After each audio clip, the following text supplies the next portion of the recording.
Hi folks, the Filipina P here. And today I'm gonna interview someone who's managed to do what a lot of you folks dream about. Come to the Philippines, meet the love of his life, and start several thriving businesses. That can be a difficult thing to do for an expat, but this man has actually achieved it. So let's go hear his story. So today, guys, I have here John and Grace. Thank you so much for your time, guys. And they're the owners of DELISH DELI. Did I say it correct? You did. Perfect. Okay. So John, maybe you could give my viewers out there a little background about your history about business and what brought you here in the Philippines. Sure. So originally I'm from the US, from California. I also lived in Australia for 10 years previously as well. Mm-hmm. And for a long time in the US, I've ran another business before DELISH DELI called Purple Cow Agency. It's a digital marketing agency, and we create websites and help out different companies around the world with different types of marketing. And I used to be up a lot during the day, working with our clients in US time and working with our employees there. And then when it came to be nighttime, I would always have another team with people from India and Russia, Vietnam, and the Philippines. Oh, okay. And after more than 10 years of being up in more than one time zone, it got really old. And so I started to look for a place in the world where I could just have a permanent office for Purple Cow, where I didn't have to be up 2 or 3 time zones every day, and where I could have a manager and project manager and team that would oversee everybody. Okay. And so I thought, out of all of those countries that I worked with, where's the place where I really most enjoyed working with the people? And I gotta say, there was wonderful people I met in all of those countries, but I especially really loved working with Filipinos, and that's why I started to look at the Philippines as a place to set up another office for my business. Wow, well, that's terrific. Well, very honored that we were chosen. So, you guys are together, correct? And Grace is your fiance? Yes. How long have you been together? Well, this Sunday, so I don't get in trouble, remembering our second year anniversary. Yeah, you better not. Yeah, that's right. So Sunday is going to actually be our 2-year anniversary. Wow, 2 Yeah. years. Magnificent. So, do you have any cultural funny differences that you can think of? You know, dating a Filipina? Probably a lot, and maybe a lot of the stereotypical ones, like I'm the impatient one, I'm the one that struggles with things being a bit different, and Grace is way more patient than I am with things, but... Okay. Just told him, like, you need to be patient, especially you work here in the Philippines. Yeah, because patience is not really a virtue nowadays, but it's a talent, I think. It's a talent. Because I know lots of Westerners out there always like, why is it so inefficient? Why is it so, long lines? So are you getting used to it now? I'm not. If I'm really honest, I have to say I'm getting less used to it. But maybe that's because there's a pandemic as well. So. Oh yeah. Does she help you navigate all your everyday lives? Of course. Yeah, absolutely. So long before I even moved here, Grace was my tour guide and my culture interpreter, and the one giving me chill pills. Chill pills, things I like love that. Both on a personal level and with business. I couldn't have done anything without Grace, truly. All right. Well, Grace, I have a question for you. What are the struggles being with a Westerner? They're impatient, number one, and then... They complain a lot? Yes. Especially when driving, and then the processes here in the Philippines is very slow. Especially now in pandemic, it's more, maybe before it's gonna be ×2, but now it's gonna be ×10. Yeah, especially in during pandemic, the processing here. Because before I am the one who process the businesses here in the Philippines, so right, the paperwork. Yeah, the paperwork, yes, and everything. God. So I told him, like, we need to wait like 2 weeks or more, and then do you think? Just be patient, and it's gonna be okay. Everything is gonna be okay. So okay. But I know maybe inside it's gonna be like, oh my God. I know, because in the West, mostly you guys can get everything online. Yes. And also there's always a time frame that you guys follow. But here in the Philippines, there's sometimes, like, oh, come back later, or come back Yeah. later, because the in charge is not Yes. there. So have you encountered, Yes. oh God, Oh my God, like when dealing with the government Yes. Oh my God. offices here? Yeah, when I was like processing all the business permit, like I think like more than 3 months. Yeah. Oh my God. And then it's not really easy because you need to go to like SEC, need to go to business permit like in City Hall, all the like VIR, everything. Yeah, the mayor's permit. Yes. What was your initial reaction about those permits? Like, you have to get that, and Yeah, I got to be honest with, especially with Purple Cow. So when all of that was being processed, I was still living in California, and at the time, Grace was working for a local Japanese company full time and running a team and very busy, and also running on lunch breaks and after work to BIR and SEC and doing all those things. And I was pretty clueless to just how much work was involved. So at first I think I had it easy, but then when I came back, I think I saw just how much work that it was. And even since I've been here, I have processed a new business paperwork just a couple weeks ago with Right. a partner of mine in the US, and we got the paperwork in a day. Yeah. Literally. In a day. in a day. Or I signed up for a new business checking in about 15 minutes online in the US. I even got my California driver's license renewed here, and I had it shipped in a week. And all of those things are months long processes, even when you're here. yeah. Tell me So, about it. I know I sound like I'm, I guess I'm fulfilling that foreigner stereotype complaining now, but No, I think I know where you're coming from, because for you guys, this is not what you're used to. even though there are things like this that are a little bit of a struggle to adapt to culturally, that's just one side of the story. So I'm here because I choose to be here and I love to be here. And I know as Right. a foreigner, the onus is on me to adapt and change and learn to become more patient. And at the end of it, I hope that I will be more Filipino in a lot of the traits that I genuinely love and admire about Filipinos, even if it's a bit of a struggle adapting Yes. at times as well. Did you experience culture shock when you first got here? Yes, but at first in a really good way. So I've traveled to a lot of different countries and I love traveling. But I've never been to a country where I've met as many people that were as kind and sweet and respectful as the Philippines. And maybe I experienced that on a little bit of a different level as a foreigner. I feel like Filipinos sometimes are even nicer to foreigners than they are to locals. Is that fair to say? Yeah, kinda. I have experienced that, because even in the malls, when they're checking the bag, no, they're like, okay, if you're a foreigner, regardless, they're just okay, you can go. Yeah, And then Filipinos like, okay, check. You're gonna be checking the bags. Okay, but you just let him in. Like, oh, all right. So John, how long did it take you to decide moving here in the Philippines and Sure. starting a business? The process probably happened over a couple of years. And I got to be honest, what really sped that up was meeting Grace. So I think that I It's would your have. fault. It is.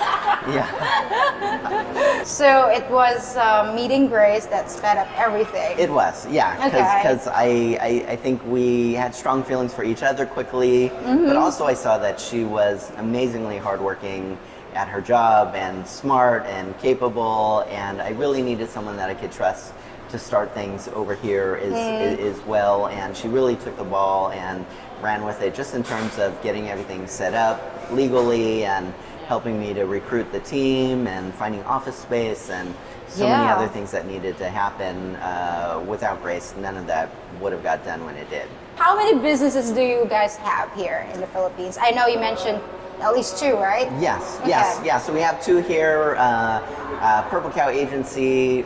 Initially, that's my California-based business that is still there. And initially, I opened up the office here really to be the back office to fulfill a lot of the work for clients. But then I learned about the BPO industry here. Oh, yes. And it's kind of morphed into both being a back office for my California-based company, but also being a BPO where clients from different countries look to us for extra employee staffing as well. So that was our core focus, and still really what is the heart of what we do from week to week. But then during the pandemic, we really started to look at what opportunities might there be during the pandemic, and that's this space behind us used to be a milk tea shop, and then in March, right at the beginning of the pandemic, it shut down. Yeah. And so we would just see the space empty, and decided that the people in our local area here in Cebu City really could use a restaurant here. Yes, as because well. everything was shut down. Yeah. We opened this during pandemic. Actually, when I processed all the documents, so the city hall, like the staff there, were asking me, "Oh, you're opening a business like during the pandemic. Like a lot of businesses are closed, but you guys are opening." Yes. Yeah, like if you see an opportunity, why Yeah. not? Basically, I did the same thing as well with my YouTube channel because there's nothing to do. It's like, oh my God, I'm getting antsy. Like, what to do? So I started vlogging. So yeah, I have a job, instant job. John, I know there's a lot of horror stories here in the Philippines starting a business, especially if you're a foreigner. So, you know, after starting your first business, what made you decide to open up another one?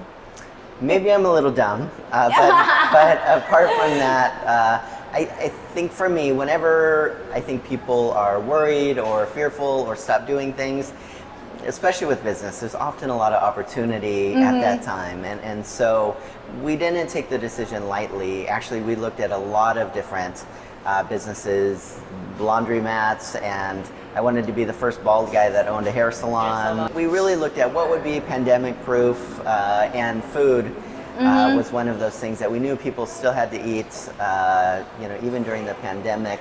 And so that's ultimately why we decided on that. But it's something that we knew with eyes wide open that it was a big risk to start during the pandemic, but it's also been a blessing to be able to keep people employed during this time. Right. I know that so many people are struggling, so we have about 20 employees here. We didn't lay off anybody because of the pandemic, and that's something we feel, you know, good about to be able to make at least a tiny difference with people here that otherwise, you know, might have had a difficult time finding any work.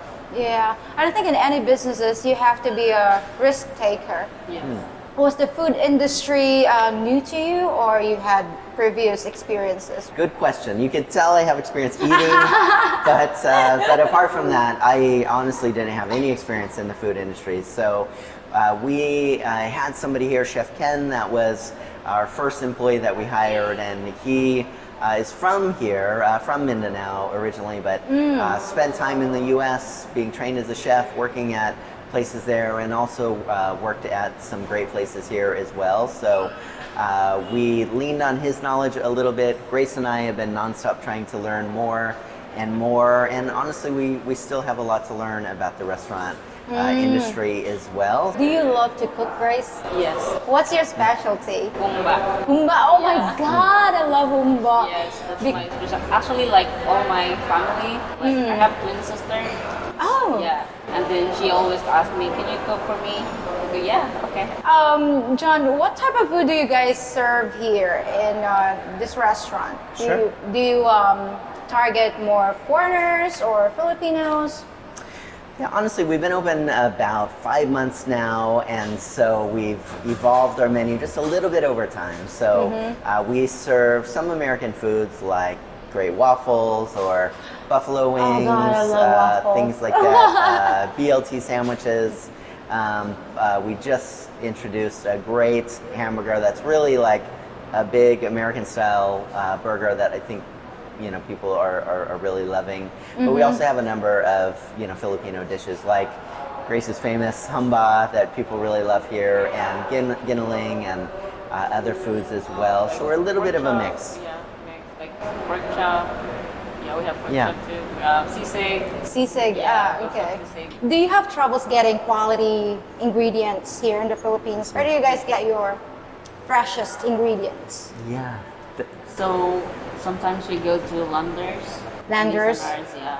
Uh-huh. And some like now because we have chicken. Some no at this time because I don't know what happened all the chickens right now. I know, and there's it's so like- expensive too. Yeah, if you were a restaurant owner in the U.S., you could definitely go to a huge Walmart or something like that. Yes. Yeah. But there's also restaurant supply places that are huge warehouses where you can get every kind of food at every price point and every quality point, and it's definitely a huge challenge for us to make sure that we have quality, fresh food.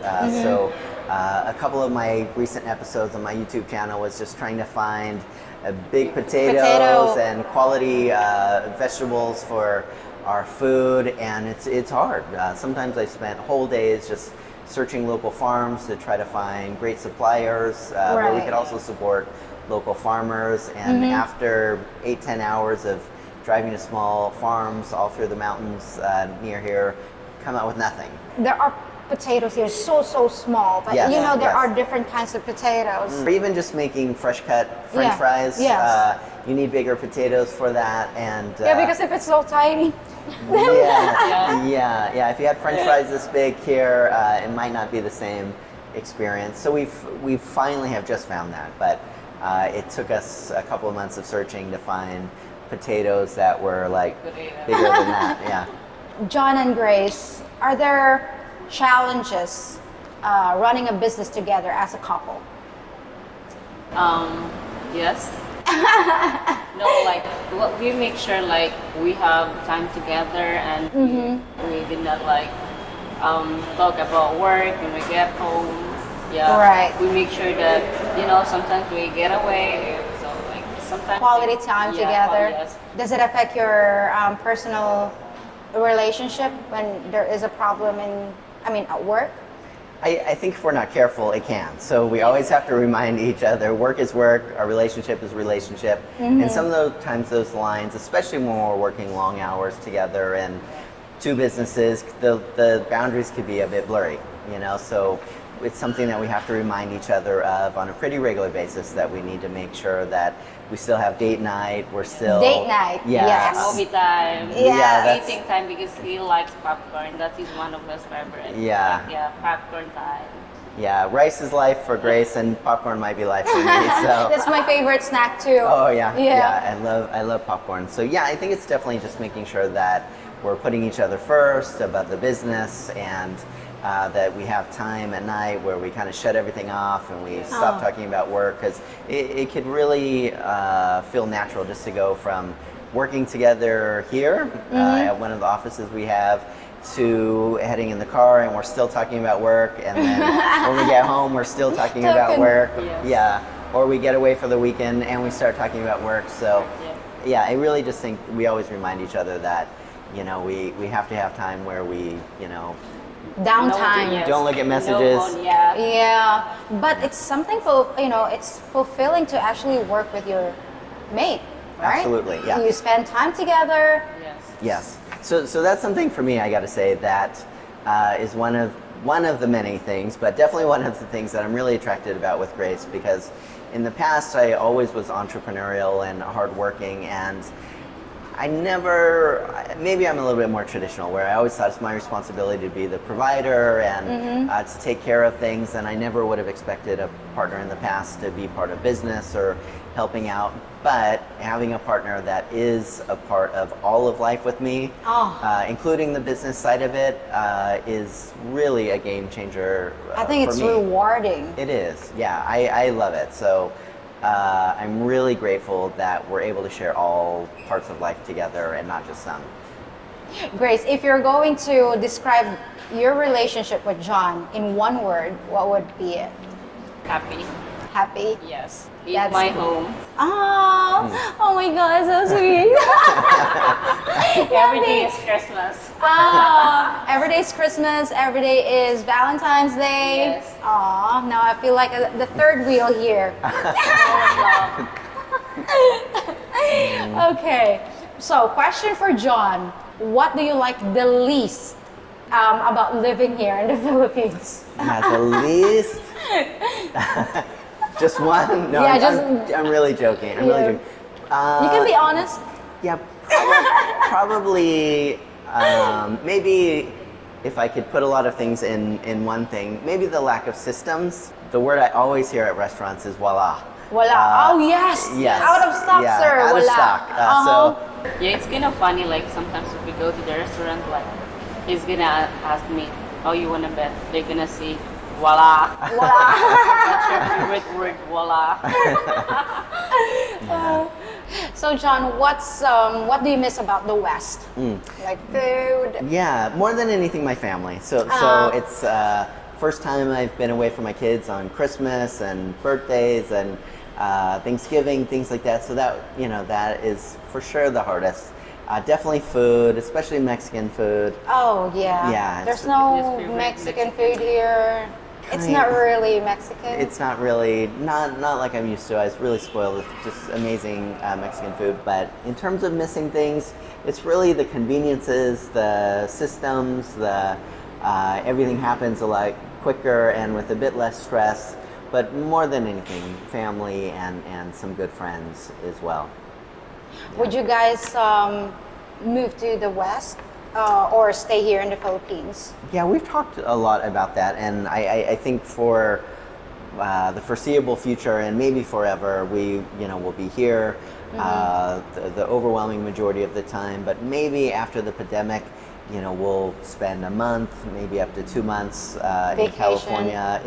Is well, yeah, spending time with family, and I really would love to show Grace the U.S. and her to see my culture and what things are like as well.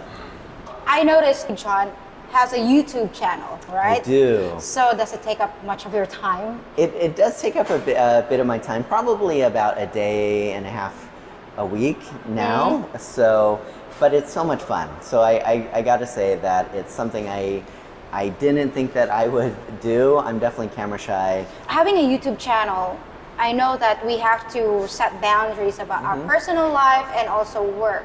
So what's your experience regarding that? For example, with Grace and I, we've been slower to share our lives on the camera. This is Grace kind of shows up on my channel every now and then, but this is really the first time that we've kind of shared more about our life publicly. I'm so honored.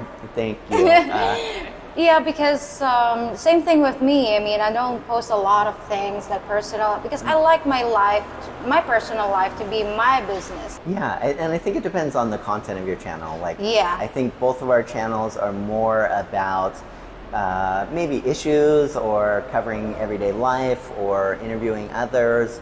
And I think it's a little bit easier to have a little bit of a distance and to think through how much you're going to share about your personal life.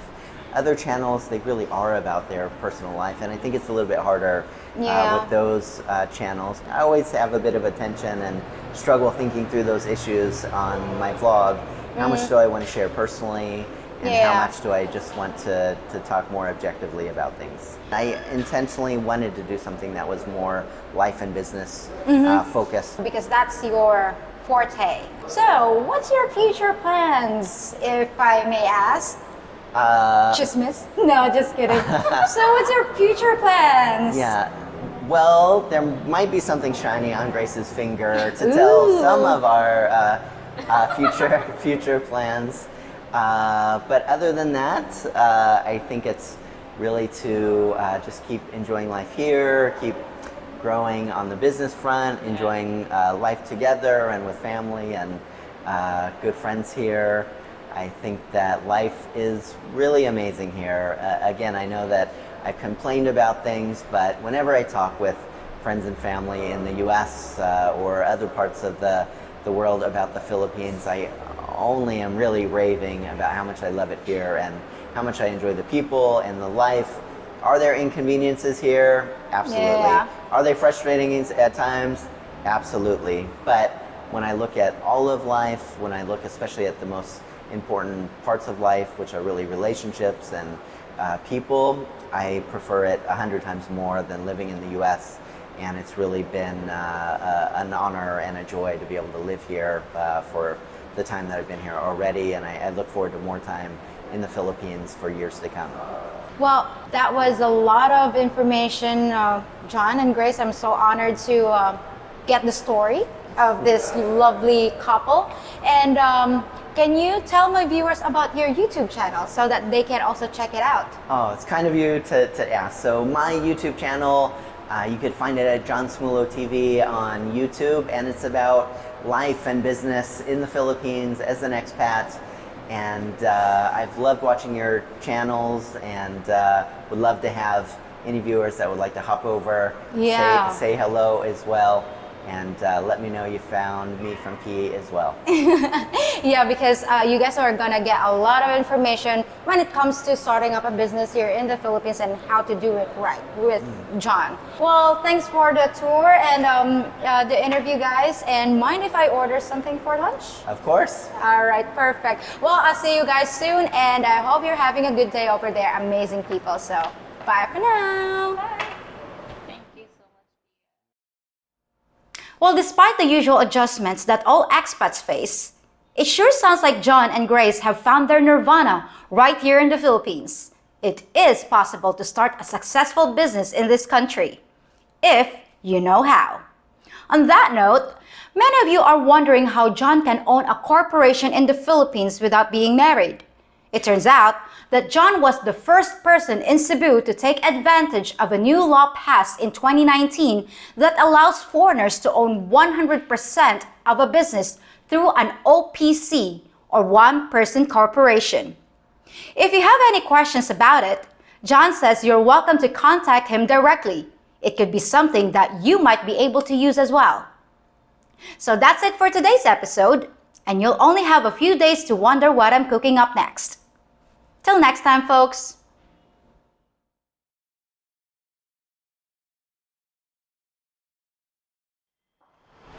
Miss P, where Miss P? These YouTubers, they think just because they're famous, they never have to pay their bill. Oh, hey guys, I was just at the CR. Are you bringing my dessert? No, I will bring in your bill. My bill? Yes, for your lunch.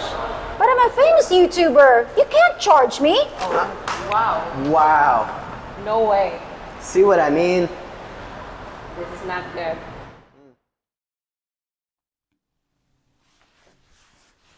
If you think about it, I'm kind of like your chef, cooking up gourmet content for you connoisseurs of quality videos. The only thing I ask for my talent in the kitchen is a small thank you in the form of a thumbs up on this video and subscribing to my channel. And while you're waiting for your next culinary masterpiece, why not enjoy some of my other videos too? And if you find a really long black hair in your food, he did it.